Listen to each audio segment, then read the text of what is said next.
Bonjour à tous, j'espère que vous allez bien. Aujourd'hui, je suis beaucoup trop contente de vous retrouver dans une nouvelle vidéo parce qu'on va coudre ensemble ce magnifique tissu que j'ai reçu de la part de Snapply il y a une semaine déjà. J'avais vraiment trop hâte de le coudre et je m'imaginais déjà le porter. Du coup, aujourd'hui, c'est ce qu'on va faire et on va réaliser avec ce tissu une jolie blouse. J'ai vu des inspirations un petit peu partout sur les réseaux sociaux, notamment sur Pinterest, de ce genre de blouse-là, avec des petits nœuds sur le devant. Je trouve ça super sympa. Et du coup, aujourd'hui, on va se servir de ce tissu-là pour en coudre une. Le patron sera disponible sur mon site internet leasewing.com et tu pourras le retrouver dans la description ou en cliquant juste ici.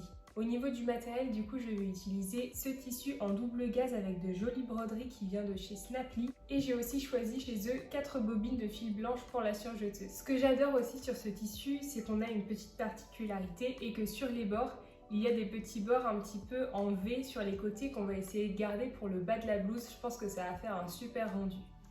Du coup, je vais commencer par découper les pièces du patron et ensuite on se retrouve pour l'assemblage.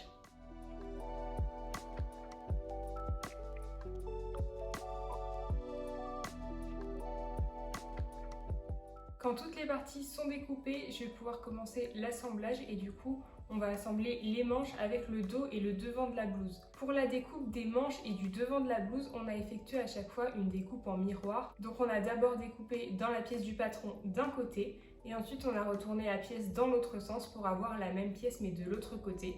Et donc ça nous donne à chaque fois le côté droit et le côté gauche de la blouse. Pour les pièces, une fois qu'elles sont découpées, si vous voulez bien vous y retrouver, je vous conseille de les marquer avec des petites épingles à nourrice et des petits papiers. Ça va permettre de savoir de quelle pièce il s'agit, si c'est un côté droit ou un côté gauche, et aussi de bien repérer l'endroit du tissu parce que des fois on a du mal à savoir si c'est l'endroit ou l'envers, et si on a un petit décalage après ça peut se voir sur le projet final. Pour les manches c'est pareil, on a un côté droit et un côté gauche, et ils sont à chaque fois à se référer avec le dos ou le devant de la blouse. Par exemple, le petit côté ici va correspondre avec le petit côté du devant de la blouse et le long côté, lui, va correspondre avec le dos juste ici. C'est ces coutures-là qu'on va effectuer en premier pour assembler les manches avec le reste de la blouse.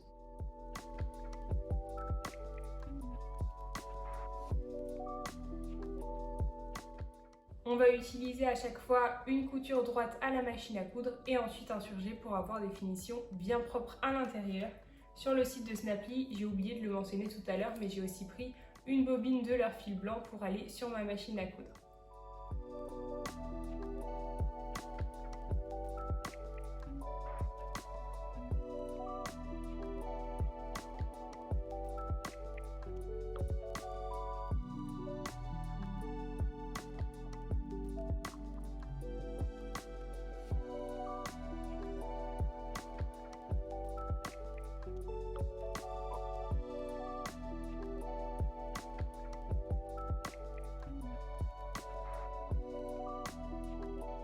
Quand ces coutures-là sont faites, on va maintenant passer aux suivantes et on va coudre à chaque fois endroit contre endroit avec, encore une fois, une couture droite et un surjet sur toute cette partie-là pour fermer la manche et sur le côté ici. Donc on va placer la blouse à chaque fois endroit contre endroit sur elle-même. On a terminé l'assemblage principal de la blouse et maintenant on va passer aux manches au niveau des poignets. On avait ces deux petits rectangles-là qu'on avait découpés. On va les poser un petit peu comme du biais.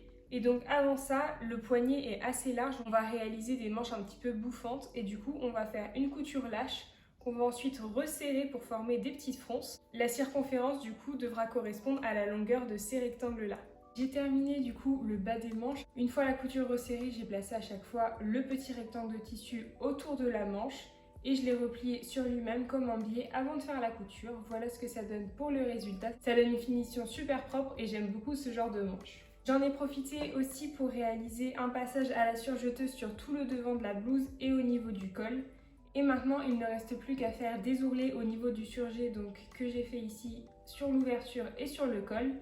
Si vous n'utilisez pas ce genre de tissu, il faudra aussi faire un ourlet sur le bas, mais moi, ce n'est pas la peine. Et pour terminer, on pourra poser les 4 petits liens sur le devant de la blouse après les avoir repliés et cousus sur eux-mêmes. J'ai terminé la couture de ce haut. Après avoir fait les ourlets du coup sur l'ouverture du devant et sur le col, j'ai replié comme je vous avais expliqué les petits liens sur eux-mêmes et ensuite j'en ai positionné 2 sur le haut et 2 sur le milieu de l'ouverture devant.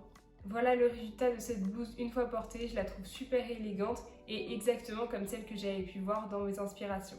Le tissu que j'ai utilisé est un petit peu transparent, du coup je préfère mettre quelque chose en dessous. Mais si vous utilisez un tissu bien opaque, pas de souci. J'adore le résultat, il est super agréable à porter, c'est un tissu qui est très léger comme vous pouvez vous en douter. Je vais peut-être me faire d'ailleurs un petit bandana avec le tissu qui me reste, je vous montrerai tout ça sur mon compte Instagram. C'est tout pour cette vidéo, si ce projet t'a plu, je te laisse aimer la vidéo et la commenter en me donnant ton avis. Encore une fois, si tu veux retrouver tout le matériel que j'ai utilisé, tu peux te référer à la barre de description de la vidéo. Et tu peux retrouver mon patron sur mon site internet leasemaine.com.